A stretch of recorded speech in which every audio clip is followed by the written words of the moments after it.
So this is completely unexpected, but James Gunn just announced that Superman 2 or Man of Tomorrow will be released on July 9th, 2027.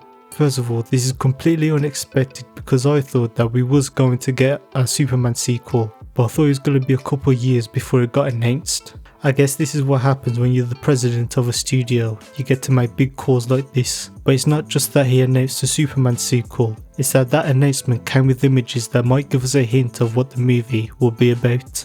I'm gonna go through each image one by one and see what we can piece together. So if you do like this type of content, make sure you like, subscribe for more content like this. So all three images have Lex put it on his Warsuit or his battle armor. And I'm telling you right now, if any of these three designs are what he's going to be wearing in the movie, it's peak.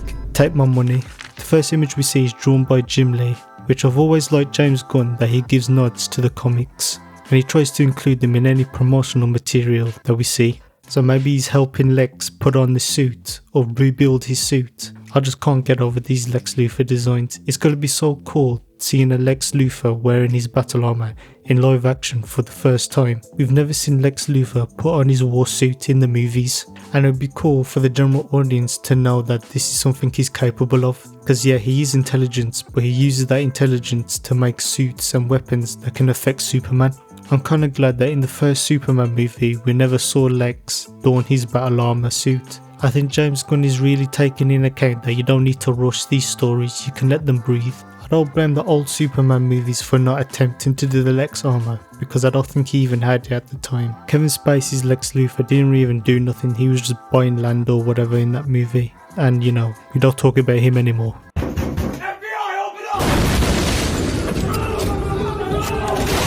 Jesse Eisenberg's Lex Luthor never got to wear the suit either. And to be honest, I don't really care if he did, I don't like his version of Lex. The red capes are coming, the red capes are coming. Shut up, man! One of the images we see both of them, Superman and Lex, teaming up. Now, could they be teaming up against an external threat from space?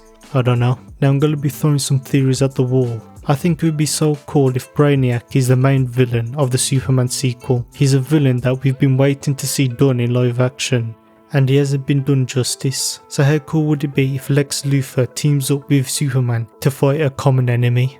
We already know when it comes to Lex Luthor, he's the #1 hater of aliens. So how cool would it be to see his reaction to not only an alien, but the smartest being in the universe come to Earth? In some ways he would actually admire Brainiac, but he would hate that he admires him because of his intelligence.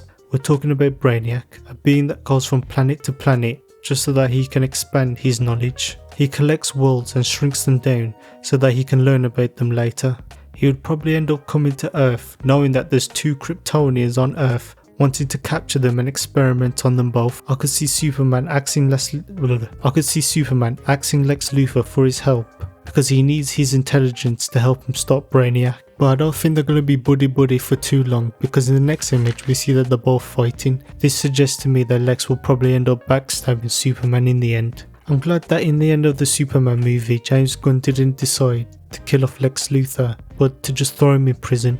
I would say that Lex Luthor is similar to Loki or Dr. Doom, a villain that you don't just kill off and never touch again, but a villain that you keep on exploring and putting him in different situations. Overall, I'm really happy that James Gunn is pushing Superman back into the mainstream and really focusing on his character, and he's supporting characters like Supergirl. Like I said in this video about DC characters I would like to see, I like that James Gunn is picking characters that are more obscure, and I hope that in the future Superman's villains that we don't really get to see in live action get a shot in the spotlight. But if you enjoyed this video, please like, subscribe, and let me know what you guys think in the comments, and I hope you have a good day.